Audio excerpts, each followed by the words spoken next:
Nous sommes ici sur la rivière Selle, à Le Cateau, et on va partir à la rencontre de Michael pour qu'il nous explique un petit peu les modes de gestion qu'il a pu mettre en place au niveau de son association.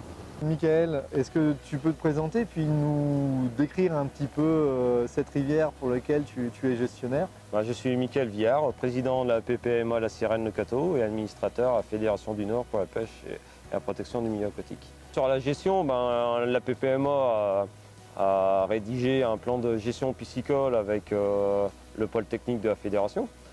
Et donc dans ce plan de gestion piscicole, il y a le premier élément qui est la protection de la truite fario avec la mise en place de son no-kill et l'utilisation d'hameçons sans ardillon qui permet de remettre les individus en bonne santé. Est-ce qu'il y a d'autres choses qui sont réalisées par l'association?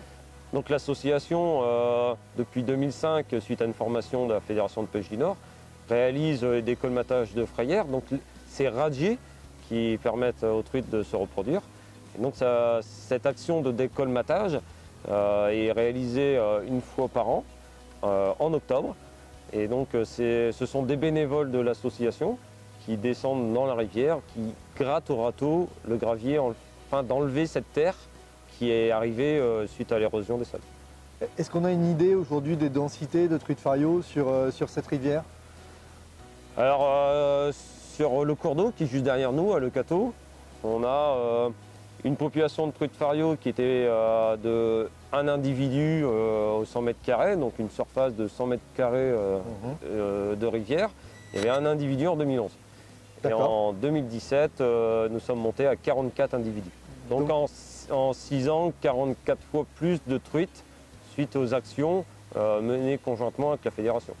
Donc le décolmatage de frayères, la protection de la truite fario, mais aussi des recherches granulométriques qui permettent de restaurer les radiers disparus suite au curage de la rivière Selle dans les années 90.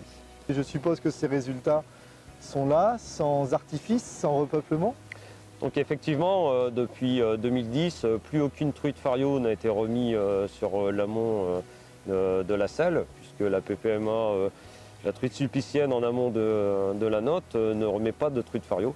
Donc c'est uniquement de la reproduction naturelle.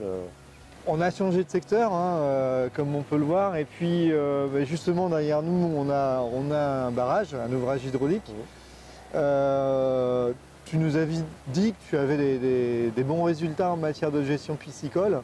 Je suppose que sur cette rivière, il y a encore des problématiques qui se posent? La migration de la truite fario, l'un des premiers facteurs qui est perturbateur, c'est les barrages, puisque la truite n'arrive pas à franchir ces seuils, ou pire, quand les vannes sont fermées, cette chute d'eau a sauté pour après remonter le cours d'eau.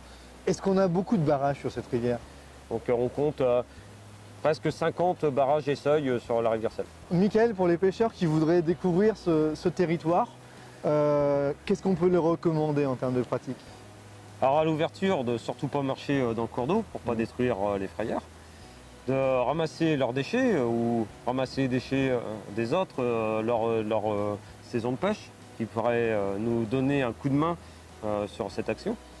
De faire attention aux clôtures, les maintenir en état, pas les dégrader puisqu'on franchit des propriétés privées. Après, la remise à l'eau bien sûr de la truite fario et la pratique de la pêche avec des hameçons sans ardillon, avec ardillon écrasé.